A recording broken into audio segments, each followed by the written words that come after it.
Only KCR ఫ్యామిలీని target చేస్తున్నారన్న ఒక భావన వచ్చింది కదా. అది వాస్తవం కాదండి. అంటే ఎన్నికలకు ముందు కూడా అధికార దుర్వినియోగానికి పాల్పడుతున్నారు, నిధులను దుర్వినియోగం చేస్తున్నారనే అభియోగాలు వచ్చినాయి. అప్పుడు ఖచ్చితంగా కాంగ్రెస్ పార్టీ మేము అధికారంలోకి వస్తే ఎంక్వైరీ చేస్తామని కూడా హామీ ఇచ్చారు. ఆ హామీ ప్రకారం ఇవాళ ఎంక్వైరీ జరుగుతున్నది. ఎంక్వైరీ కూడా ఒక కక్షతో కేసులు పెట్టి ఎవరిని అరెస్ట్ చేయలే. ప్రతి ఆరోపణ మీద కూడా చాలా విపులంగా ఎంక్వైరీ చేశారు. ఇప్పటికే సంవత్సరం గడిచింది. ఈ సంవత్సర కాలంలో ప్రతి విషయం పైన కూలంకుషంగా రకరకాల వేదికల ద్వారా విచారణ చేస్తున్నారు. విజిలెన్స్ కమిషన్ నుంచి, అదేవిధంగా ప్రభుత్వ అధికారులు ఆ ఆరోపణలకు సంబంధించిన విషయాలపైన వాళ్ళు పరిశీలన చేస్తున్నారు. ఈ రెండే కాకుండా కాళేశ్వరం విషయంలో, విద్యుత్ కొనుగోలు ఒప్పందాల విషయంలో ప్రత్యేకమైన కమిషన్లు, జ్యుడిషియల్ ఎంక్వైరీ కమిషన్లు నియమించారు. అట్లా ఎంక్వైరీ చేసి తప్పు తేలిన చోట వాళ్ళ మీద కేసులు నమోదు చేస్తున్నారు తప్ప కానీ ప్రతి దగ్గర ఒక కక్షపూరితంగా ఏమీ పోవటం లేదు. అది నా దృష్టిలో ప్రభుత్వము ఒక మంచి సంప్రదాయాన్ని పాటిస్తున్నారు. ఇక ముఖ్యంగా సినీ ఫీల్డ్ మీద ఎందుకో ఈ కాంగ్రెస్ ప్రభుత్వం కక్షగట్టింది అన్న ఒక భావన వస్తుంది, ముఖ్యంగా నాగార్జున ఇష్యూలో.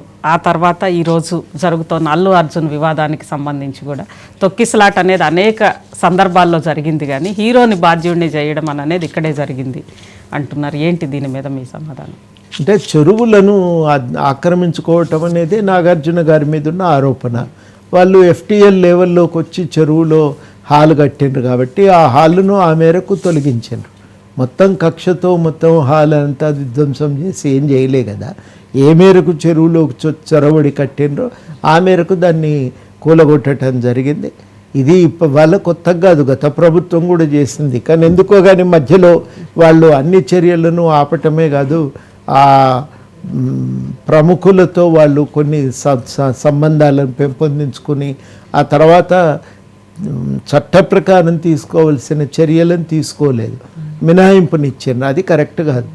ఇవాళ ఈ ప్రభుత్వం ఏంటంటే అట్లా ఒత్తిడి చేసి తమ ఆధిపత్యాన్ని సాధించే ప్రయత్నం చేయటం లేదు. ఇవాళ ఆ సంస్థల్లో జరిగిన తప్పులు ఏమన్నా ఉంటే వాటి మీద చర్య తీసుకుంటున్నారు, వాళ్ళను వదిలేస్తున్నారు. ఆ తర్వాత వెంటబడి వేధించేది ఏమీ లేదు. ఆ తర్వాత ఇప్పుడు అల్లు అర్జున్ విషయంలో కూడా ఏంటంటే మరి ఆయన అట్టహాసంగా ఆర్భాటంగా హాల్లోకి వెళ్ళి అక్కడ తొక్కిసలాటలో చనిపోయినప్పుడు సహజంగానే దానిపైన ఒక కేసు అయితే నమోదు కావాలి.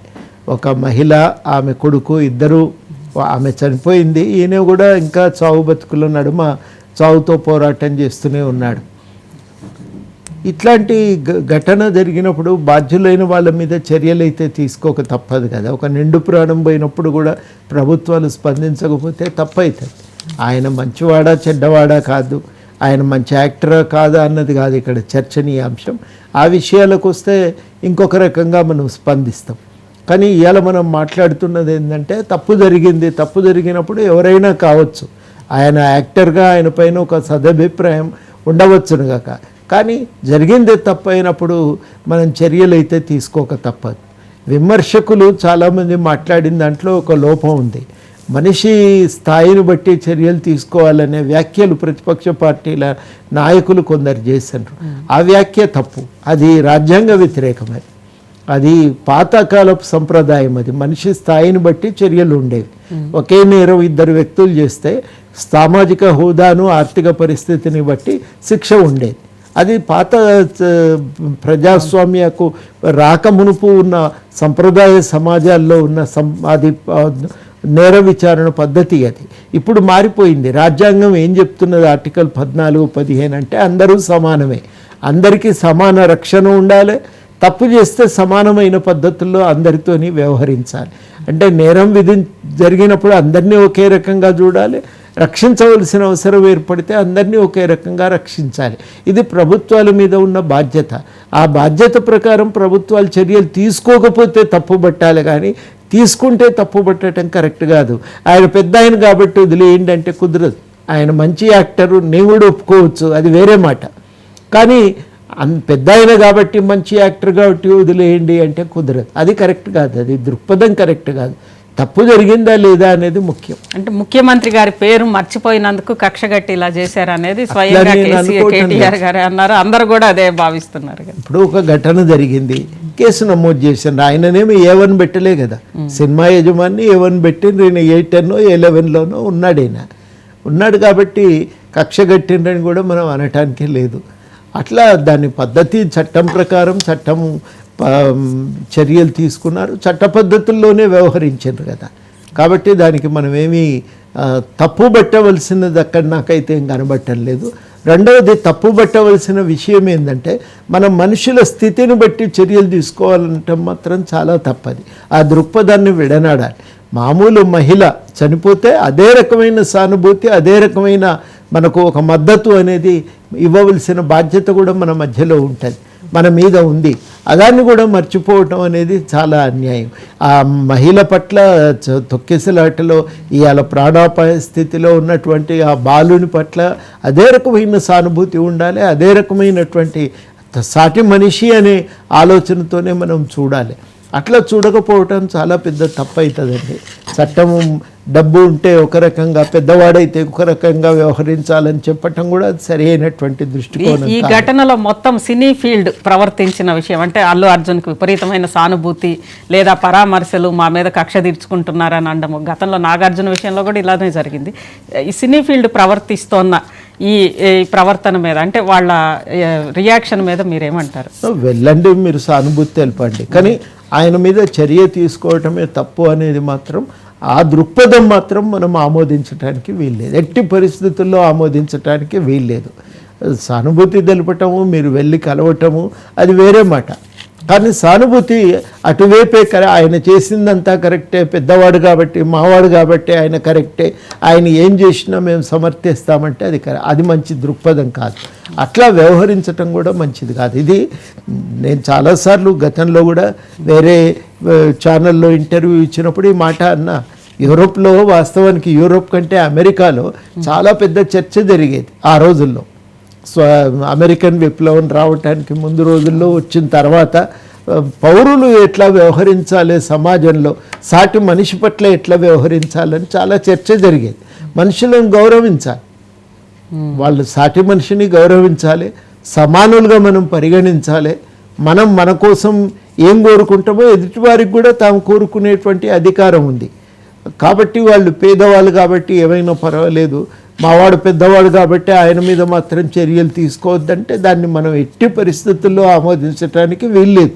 మీ తోటి కొలీగ్గా మీరు వెళ్ళి ఆయనకు సానుభూతి తెలపండి, ఏమన్నా చేయండి, కానీ ప్రభుత్వం చేయటం తప్పు, ఆయన మీద చర్య తీసుకోవద్దు అని కనుక అంటే దాన్ని ఎట్టి పరిస్థితుల్లో ఆమోదించకూడదు. అది ప్రజాస్వామ్య స్ఫూర్తికి, ప్రజాస్వామ్య సంప్రదాయాలకు అది వ్యతిరేకం. ఇక తెలంగాణకు సంబంధించి జనరల్గా ఒక ప్రజాస్వామికవాదులుగా కోదండరామ్ గారు ఎప్పుడు బుల్డోజర్ న్యాయాన్ని సమర్థించరు, కానీ ఈరోజు హైడ్రా పేరుతోటి పేద ప్రజల ఇళ్ల మీదకి బుల్డోజర్ వెళ్తోంది అనే విమర్శలు వస్తున్నాయి కదా, దాన్ని మీరు సమర్థిస్తారా? అస్సలు సమర్థించను, అప్పుడు సమర్థించను, ఇప్పుడు కూడా సమర్థించను. నేను కూడా ప్రభుత్వానికి చెప్పేది ఏంటంటే, మూసీ పునరుద్ధరణ కార్యక్రమం కూల్చివేతల కార్యక్రమం కాదు. ప్రతిసారి నేను మాట్లాడుతున్నప్పుడు ప్రభుత్వానికి కూడా ఈ విషయాన్ని నేను గుర్తు చేస్తూనే ఉన్నా. ఇది కూల్చివేతల కార్యక్రమం కాదు. మూసీ పునరుద్ధరణకు మీరు కమిటీ వేసిండ్రు, కమిటీ దాని మీద ఒక ప్రాజెక్టు నివేదికను తయారు చేస్తున్నది. ఆ నివేదిక వచ్చిన తర్వాత కదా మీ కార్యాచరణ నిర్ణయం అయ్యేది. నివేదిక రాకుండా కార్యాచరణను ఎట్లా నిర్ణయిస్తారో అది కరెక్ట్ కాదు. మూసీ నదీ గర్భంలో ఉన్నారు కాబట్టి తొలగిస్తున్నాము, మిగతా వాళ్ళ విషయంలో మా డిపిఆర్ వచ్చినాకనే మేము మాట్లాడతాము అంటే కరెక్ట్గా ఉండేది. అక్కడ తొందరపడి సహించము, మేము వదిలిపెట్టము అని దాన్ని చర్చను కొనసాగించడం కొంత తప్పే. అట్లా మాట్లాడి ఉండవలసింది కాదు. నేను ఈ విషయాన్ని పదే పదే గుర్తు చేయటం జరిగింది. కానీ ఒక మార్పు గత ప్రభుత్వానికి ఇప్పటికీ ఎక్కడ తేడా ఉందంటే, ఈ విషయాలు చెప్తే ఇక్కడ ప్రభుత్వంలో వింటున్నారు, మాట్లాడటానికి అవకాశం ఉంది. ఇది కరెక్ట్ కాదు కదనండి అని మేము చెప్పటానికి వాళ్ళు అవకాశం ఇస్తున్నారు. ఈ మూసీ కూల్చివేతల విషయంలో కూడా అక్కడ పనిచేసే ప్రజా సంఘాలన్నీ మంత్రి గారితో కూర్చొని మాట్లాడినాయి. శ్రీధర్ బాబు గారితోని, అదేవిధంగా పిసిసి అధ్యక్షులతోని, తర్వాత రైతు బంధు దానికి రైతు కమిషన్ దాని చైర్మన్ కోదండరెడ్డి గారితో చాలా విపులంగా 2-3 గంటల చర్చ జరిగింది. చర్చలో వాళ్ళు ఒప్పుకున్నారు మూసీ శుద్ధీకరణకు ఎవరు వ్యతిరేకం కాదు, కానీ అనవసరమైనటువంటి కూల్చివేతలకు పాల్పడటం మంచిది కాదు అనేది ప్రజలు చెప్పిన దానికి వాళ్ళు కూడా అంగీకరించారు. ఆ రకంగా ఆ తర్వాత అట్లాంటి కార్యక్రమం జరగలేదు. మాకు ఆ చెప్పటానికి వెసులుబాటు ఉంది కాబట్టి మొట్టమొదటి ప్రయత్నం చెప్పటానికి ప్రయత్నం చేస్తాం. ఆ చెప్పి దాన్ని పరిష్కారాన్ని సాధించే ప్రయత్నం చేస్తాం. ఆ చెప్పేటప్పుడు ఏవి న్యాయము ఏది అన్యాయం అనేది ఆలోచించి చెప్తాం కదా. గతంలో ఎట్లాంటి దృష్టికోణంతో వ్యవహరించినామో దాన్ని వదులుకోలేదు. కాకపోతే ఒక తేడా ఏంటంటే ఇదివరకేమో వాళ్ళు మేము మాట్లాడితేనే అసహనంతో మీదబడి అరెస్ట్ చేసినారు. ఈ ప్రభుత్వం వింటున్నప్పుడు మేము ఒక చర్చను కొనసాగించటం, పరిష్కారాన్ని సాధించుకోవటం అనేది మేలైన పద్ధతి. అది ఆ ప్రయత్నం అవకాశం ఉంది కాబట్టి ఆ మార్గాలను కాపాడుకోవాలి, ఆ అవకాశాలను కాపాడుకోవాలని మేము ప్రయత్నం చేస్తాం. ఇక లగచర్ల విషయంలో కోదండరామ్ గారు ఎటువైపు, బాధితుల వైపా, రైతుల వైపా, లేదా ప్రభుత్వం వైపా? అంటే ఒక విషయము, ఇప్పుడు భూమి పోవటాన్ని ఎవరం కూడా మనము స్వాగతించం, కానీ చాలా కీలకం ఏంటంటే ఆ రోజు నిరసన తెలిపిన పద్ధతి కరెక్ట్గా లేదు. ఇప్పుడు మనం దిలావర్పూర్లో నిరసన తెలిపినారు, అక్కడ పద్ధతి వేరుగా ఉంది. వాళ్ళు చాలా ప్రజాస్వామిక బద్ధంగా వ్యవహరించారు. కలెక్టర్తో మాట్లాడుకున్నారు, అవకాశం ఇస్తే కలెక్టర్తో చర్చలు చేసి ఓ పరిష్కారాన్ని సాధించుకున్నారు. ఇక్కడ కలెక్టరే గ్రామానికి వచ్చాడు. నువ్వు అవకాశాన్ని ముందు వాడుకొని కలెక్టర్ వినకపోతే నువ్వు ఆందోళనని ఇంకా ముందుకు ఎట్లా తీసుకుపోవాలని ఆలోచించి ఉంటే బాగుండేది. వాళ్ళ బాధ అర్థం చేసుకోగలం, దాని పట్ల భూమిని కాపాడుకోవాలనే తాపత్రయాన్ని అంగీకరించగలం, కానీ పరిష్కారానికి దిలావర్పూర్ను మేము ఎంతైతే గట్టిగా సమర్థించగలిగినామో, ఎంతైతే గట్టిగా వాళ్ళందరితో కలిసి మాట్లాడవలసిందే, చర్చలు జరగాలని మేము ఒక పట్టుబట్టినామో, ఇక్కడ మేము చర్చలు అవన్నీ చేయలేని పరిస్థితిలోకి నెట్టిండ్రు. అది అక్కడ జరిగినటువంటి వాస్తవం. ఇప్పటికైనా అట్లా జరిగిన అట్లాంటి విషయాల్లో కొంత జాగ్రత్తలు పాటించటం అయితే అవసరం. పాటించకపోతే ఏమవుతుందంటే ప్రజాస్వామ్య నిరసనకు మనకు ఉండే అవకాశాలు కూడా పోతూ ఉంటాం. ఎప్పుడు కూడా తెలంగాణ ఉద్యమ కాలంలో కూడా హింసకు పాల్పడకండి, మీరు తప్పనిసరిగా శాంతియుత మార్గంలో నిరసన తెలపండి. కలెక్టర్తో చెప్పి ఉండాల్సింది, మాట్లాడి ఉండాల్సింది. ఆయన వినటానికి వచ్చినప్పుడు చెప్పినాక వినకుండా ఆయన భూమి మీదకి వస్తే అప్పుడు ఏం చేయాలనే విషయం ఆలోచించుకొని నిర్ణయం తీసుకోవటానికి మా వంతు తోడ్పాటు కూడా ఉండేది. ఇక తెలంగాణ తల్లికి సంబంధించి గతంలో తెలంగాణ తల్లి కేసీఆర్ గారు ఉన్నప్పుడో, గత ప్రభుత్వం ఉన్నప్పుడో తెలంగాణ తల్లికి మీరు కూడా దండలు వేసిన సందర్భం ఉంది. మీరు కూడా ఈరోజు తెలంగాణ తల్లి మార్పును మరి మీరు సమర్థిస్తారా? మార్పు ఆ రోజు కూడా అందరం ఆమోదించింది ఏం కాదండి. తెలంగాణ తల్లి అనే భావన వచ్చినప్పుడు అందరం సమర్థించినాం. నిజమే, తెలుగు తల్లి అనేది మన తల్లి కాదు, సవత్తల్లే అని ఆ రోజు కేసీఆర్ చేసిన ప్రకటనను కూడా మేము స్వాగతించినాం. దాంట్లో మళ్ళీ ఇవాళ మాట మారిస్తే అది కరెక్ట్ కాదు, స్వాగతించినాం. తెలంగాణ కూడా తనకంటూ ఒక తల్లి ఉండవలసిందే అనే డిమాండ్కి కూడా మేము మద్దతునిచ్చినాం. అప్పుడు తెలంగాణ తల్లి రూపకల్పన జరిగినప్పుడు చారీ దానికి ఒక రకమైన రూపకల్పన ఇచ్చి, నిర్మల్ చిత్రకారుడు ఆయన ఇవాళ ఉన్న విగ్రహానికి దాదాపు సమీపమైన ఒక చిత్రాన్ని ఆయన రూపకల్పన చేస్తే అందరు కూడా అది బాగుందనే అనుకున్నాం అందరం. కానీ అట్లా కాదు, తెలంగాణ తల్లి విషయంలో కేసీఆర్ తనంటూ ఒక ప్రత్యేకమైన రూపం ఇచ్చి కొంత దేవతా రూపం లేనిది ఎట్లా కుదురుతుందని చెప్పి ఒక అభిప్రాయంతో దాంట్లో మార్పులు చేసి దానికి ఇచ్చిన తర్వాత సరే ఏదో ఒకటిలే అని ఆ రోజు ఆమోదించినాం. కానీ ఆ రోజు భిన్నాభిప్రాయాలు ఉన్నాయి. దానికి తెలంగాణ వచ్చిన తర్వాత తుది రూపం ఇచ్చేట ప్రయత్నం చేస్తే బాగుండేది. తెలంగాణ వచ్చిన తర్వాత ఈ ప్రతీకలను పట్టించుకోలే, ఒక తెలంగాణ చిహ్నం తప్ప మిగతా వాటి విషయంలో ప్రభుత్వానికి పట్టింపు లేకుండే వాళ్ళు దాన్ని దృష్టి పెట్టలేదు, దాన్ని వదిలిపెట్టినరు. తర్వాత తెలంగాణ పేరును కూడా వదులుకున్నారు. ఆ తెలంగాణ అస్తిత్వ పరిరక్షణ కానీ తెలంగాణ ప్రతీకల రూపకల్పనలో కానీ వాళ్ళు ఇంకా పట్టించుకోలే, వదులుకున్నారు. ఇక తెలంగాణ ఉద్యమానికి మాకు ఇంకా సంబంధం లేదు, ఫక్తు రాజకీయ పార్టీ మాది, రాజకీయ అధికారం కోసం మిగతా పార్టీల వల్లనే మేము పనిచేస్తామన్నాక ఇక వాళ్ళకి ఆ లింక్ దిగిపోయింది, వాళ్ళు ఏం చేయలేదు. మళ్ళీ గవర్నమెంట్ వచ్చిన తర్వాత ఆ జయ జయ హే తెలంగాణ పాటను పునరుద్ధరించడం కానీ అదేవిధంగా దానికి ఒక గుర్తింపునివ్వటం. తెలంగాణ ఉద్యమ కాలంలో అందరం పాడుకున్న పాట అది, దాన్నే జాతీయ గీతంగా పెట్టాలని. టీఎస్ కాదు టీజీ అని ఆ రోజు అందరం రాసుకున్నటువంటిదే టీజీ అని. మళ్ళీ అదే ఉంటే బాగుండేది, ఎందుకు టీఎస్ చేసినారని చాలా చర్చ జరిగింది, కానీ ఎవరు సమాధానం చెప్పలేదు. అట్లాగే తెలంగాణ చిహ్నాన్ని రూపకల్పన చేసినప్పుడు కూడా చర్చ జరిగింది. ఆ చర్చను స్వాగతించి మంచి చెడు ఆలోచించి తుది రూపం ఇచ్చి ఉంటే చాలా బాగుండేది. దాంట్లో ఆ రోజు కూడా వచ్చిన అభిప్రాయం ఏంటంటే అమరవీళ్ళ స్తూపం ఉండాలి అని. అది నేను అనుకోవటము, దాన్ని లేకుండా చేయటం అనేది ఒక పెద్ద తప్పిదం. దాన్ని నా దృష్టిలో కొంత ప్రభుత్వము ఆలోచన చేయాల్సిన అవసరం అయితే ఉంది. ఇప్పటికీ దాని మీద ఏం చేసినా చర్చ చేయమని అడుగుతున్నాం మేము. ప్రభుత్వాన్ని మార్చటం తప్పులేదు, కానీ చర్చ చేయండి, అందరి అభిప్రాయాలు తీసుకోండి అని అంటున్నాం. చిహ్నం మీద అట్లా కొంత చర్చ చేసిన తర్వాతనే తుది రూపం ఇవ్వాలని కోరుతున్నాం.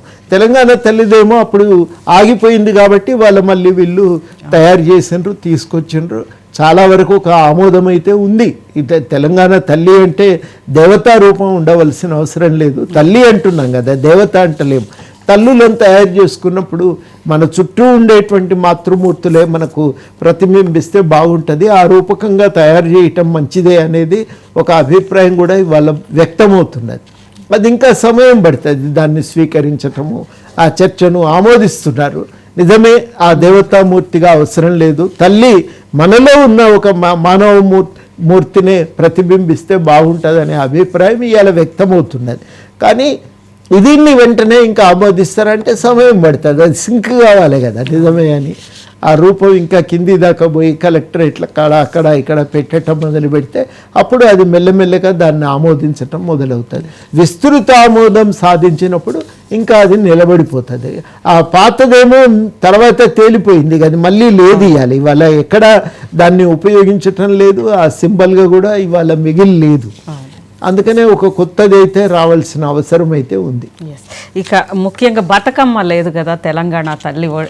మనకి తెలంగాణ ఉద్యమానికే బతుకమ్మనే ఒక ఉద్యమ రూపంగా చేసుకున్న చరిత్ర తెలంగాణది కదా. అలాంటి ఉద్యమ రూపంగా చేసుకున్న బతుకమ్మ లేదు కదా అనేది ఒక బాధ. ఇంకొక చోట ఎక్కడైనా బతుకమ్మ ప్రతీకను ఉపయోగించుకోవచ్చు. ఇక్కడనే ప్రతిదాన్ని ఇందులోనే ఉండాలి అని అనుకోవాల్సిన అవసరం కూడా ఏం లేదు కదా. నేను కూడా అంటే కొంత శిల్పము అవి తెలిసినటువంటి వాళ్ళు కళాకారులు వాళ్ళు కొంత ఆలోచించి డిజైన్ చేసినట్టున్నారు. అట్లాంటి బతుకమ్మకు కూడా ఎక్కడో ఒక స్థానం దొరకాలనే ప్రజాభిప్రాయాన్ని గౌరవించి దాన్ని కూడా మరి రేపు చిహ్నాన్ని మళ్ళీ ఏమన్నా మార్పులు చేర్పులు చేసిన ఇంకొక చోట ఏదైనా సందర్భంగానైనా దాన్ని ఒక చిహ్నాన్ని మనం ఉపయోగించుకోగలిగితే బాగుంటుందని చెప్పి నేను కూడా సూచన చేస్తున్నాను. ఇక జేఏసీగా తెలంగాణ రాష్ట్రం ఆవిర్భవించిన తర్వాత మేము ఒక విజిల్ బ్లోయర్గా ఉంటాము రాష్ట్ర ప్రభుత్వం పట్ల అని అన్నారు. అదే ఒక సాంప్రదాయమా, ఒక కార్యక్రమమా? ఈ ప్రభుత్వం పట్ల కూడా మీరు విజిల్ బ్లోయర్గా ఉండగలరా? తప్పకుండా. మేము పదే పదే చెప్తున్నది ఏంటంటే ప్రజలకు ప్రభుత్వానికి మధ్యన అనుసంధానకర్తలుగా ఉంటాం అంతే తప్ప మాకేదో ఇవాళ తక్షణం ఏదో ప్రయోజనం ఏదో ఉండి మేము వ్యవహరించట్లేదు. రాజకీయంగా మేము రాజకీయ పార్టీగా ఎందుకు మారినామంటే రాజకీయాల్లో ఒక మార్పు అయితే అవసరం ఉందని ఆలోచనతో రాజకీయ పార్టీగా ఆవిర్భవించినాం. అట్లాగని బయట ఉన్న పౌర వేదికలన్నింటినీ మేమేం విధ్వంసం చేయలేదు. విద్యావంతుల వేదిక కానీ జేఏసీ కానీ యథాతథంగా ఉన్నాయి. ఇప్పుడు కొత్త వ్యక్తులు వచ్చి దాన్ని నడపవలసిన అవసరం ఉంది. రాజకీయ రంగంలో రావాల్సిన మార్పులు సంస్కరణల గురించి దృష్టి పెట్టి పనిచేస్తూ ఉన్నాం. ఇవాళ కూడా మా పాత్ర ప్రధానంగా ప్రభుత్వానికి ప్రజలకు మధ్య అనుసంధానకర్తలుగా వారధిగా నిలవటమే మా పాత్ర. ఆ పని తద్వారా ప్రజల తరఫున ప్రజల ఆకాంక్షల వ్యక్తీకరణకు రాజకీయాలు వేదికగా ఉండాలని మేము భావిస్తూ ఉన్నాం. ఆ ప్రయత్నం మాది ఎప్పుడు కూడా కొనసాగుతుంది. ఇక రాజకీయ పాఠాలు చెప్పి లేదా రాజ్యాంగం గురించి చెప్పి ఇప్పటివరకు కూడా ఉద్యమాలు చేసి రాష్ట్రం సాధించిన తర్వాత ఈరోజు చట్టసభలోకి మీరు వెళ్ళారు. ఇప్పటిదాకా సభ ఎలా ఉంటుంది అని అనేది విద్యార్థులకి లేదా స్కాలర్స్ కానీ అందరికీ బోధించారు, అందరినీ చెప్పారు. జనరల్గా మీ ప్రొఫెషన్ అదే కదా స్టార్ట్ అయింది. ఈరోజు ఆ సభలోకి మీరు వెళ్ళారు, ఎలా ఉంది? ఫస్ట్ ఒక సెషన్ కూడా అయింది కదా సభ. మన దగ్గర కౌన్సిల్ బాగానే ఉంది, కొన్ని సంప్రదాయాలు బాగానే ఉన్నాయి. చర్చకు అవకాశం ఇస్తారు, అందరికీ మాట్లాడటానికి సమయం ఇస్తారు. ఉన్నంతలో అందరికీ కలుపుకొని పోయి అందరినీ భాగస్వాములను చేసి చర్చను జరిపే ప్రయత్నమే చేస్తారు అక్కడ ఉన్న సభాపతి గారు కూడా. కాబట్టి బాగానే ఉందండి అది. అందరికి కూడా అభిప్రాయాలు వ్యక్తం చేయటానికి అవకాశం దొరుకుతున్నది. ప్రజలు కూడా చూస్తున్నారు. నాకే ఆశ్చర్యం అనిపిస్తున్నది. అది పెద్దగా టీవీల్లో కవరేజ్ రాదు, అయినను దాంట్లో యూట్యూబ్లో చూసి ఇది బాగుంది అని కరెక్ట్గా వాళ్ళ సమస్యలు లేవనెత్తినప్పుడు వెంటనే ఫోన్లు చేస్తున్నారు, చెప్తున్నారు. నాకు అది చాలా ఆశ్చర్యం అనిపించింది. ఇంత దృష్టి పెడుతున్నారు ప్రజలు, ఇంత సూక్ష్మంగా దాన్ని చూస్తున్నారు. మీలాంటి వాళ్ళు ఇచ్చిన చైతన్యమే కదా. తప్పనిసరిగా ఈ చైతన్యంతో ప్రజలు మనల్ని చూస్తున్నారనేది కనుక గ్రహిస్తే బహుశా ఇంకింత బాధ్యతగా సభ్యులు వ్యవహరించడానికి కూడా అవకాశం ఉంటుంది. చివరిగా తెలంగాణ ప్రజలకు మీరు చెప్పే సూచన ఏంటి? ఒకటే ఏంటంటే అందరం కొట్లాడి తెచ్చుకున్న రాష్ట్రం ఇది. చాలామంది ప్రాణాలు త్యాగం చేసి తిరిగి రాని లోకాలకే వెళ్ళిపోయారు. చాలామంది రకరకాల పద్ధతుల్లో త్యాగం చేసి రాష్ట్రాన్ని తీసుకొచ్చారు. ఇంత కొట్లాడి అందరం ఒక ఉమ్మడి ప్రయోజనాలను మన ఉమ్మడి ఆకాంక్షల సాధన కోసం తెచ్చుకున్న ఈ రాష్ట్రంలో మనకంతా న్యాయం జరిగే విధంగా మనం ఎప్పుడూ నిరంతరం దృష్టి పెట్టాలి. మనం నిరంతరం జాగరూకతతో ఉండాలి. అది మన బాధ్యత. మనలో మన అందరికీ కూడా న్యాయం జరిగే విధంగా, ఆయనకు వచ్చింది నాకెందుకు రాలేదని కాకుండా అందరికీ న్యాయం జరిగే విధంగానే మనం ప్రయత్నం చేయాలి. దానికోసం ఐక్యంగా నిలబడదాం, మన ఆకాంక్షలను సాధించుకుందామని నేను అందరికీ విజ్ఞప్తి చేస్తాను. కోదండరామ్ గారిని మంత్రిగా ఎప్పుడు చూస్తాం? ఏమో ఆశలు పెట్టుకోవద్దు, ఎందుకు ఉన్నది బాగానే ఉంది కదా ఇప్పటికైతే. ఈ ప్రభుత్వం పట్ల కూడా మీరు గత ప్రభుత్వం లాగా అవసరమైన చోట గతి తప్పుతుంది ఏమో అన్న అనుమానం వచ్చిన చోట మీరు ఆబ్జెక్టివ్గా ఉంటారా? ఇప్పటి వరకు జాగ్రత్తగానే ఉంటాం. మాకు సొంత ప్రయోజనాలు ఏమి లేవండి, ప్రజల ప్రయోజనాలే మా ప్రయోజనాలు. కాబట్టి ప్రజలకు న్యాయం చేయాలి అనుకున్నప్పుడు తప్పనిసరిగా ప్రభుత్వంతో మాట్లాడతాం. అక్కడ వెళ్ళి మాట్లాడే అవకాశం ఉంది, బాగాలేదంటే చెప్పగలిగే అవకాశం ఉంది. ఆ అవకాశం కలగటం అందుకు చాలా మంచి మార్పే, ఆహ్వానించదగిన మార్పే కదా. కాబట్టి తప్పనిసరిగా ఆ అవకాశం ఉన్న రోజులు ఆ ప్రయత్నం చేస్తూనే ఉంటాం. ఇది ఉంటుంది ప్రభుత్వంలో అనే ఒక విశ్వాసం కూడా ఉంది. రైట్, థ్యాంక్ యూ కోదండరామ్ గారు మహా ఇంటర్వ్యూలో పాల్గొన్నందుకు.